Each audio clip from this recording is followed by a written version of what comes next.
Сәлем баршаңызға. Бүгінгі күндеріңіз сәтті өтсін достар. Бүгінгі тақырып Альбинаға оңай болған жоқ. Қуандық Рахым алғашқында Шардарованың халық қабылдамағын айтты.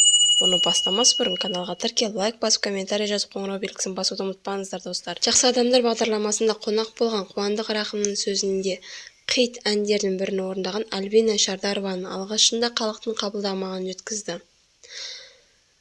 Болайық бірге әнін Гауһар қарындасымызбен орындаған болатынмын.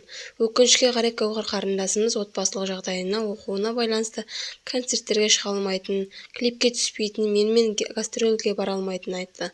Содан кейін амал жоқ, орындаушыны іздеу керек болды. Бірақ көп іздедім. Ең алдымен Альбина қарындасымызға хабарластым. Солай таныстық басында. Альбинаға оңай болған жоқ, халық Гауһардың даусына үйреніп қалған.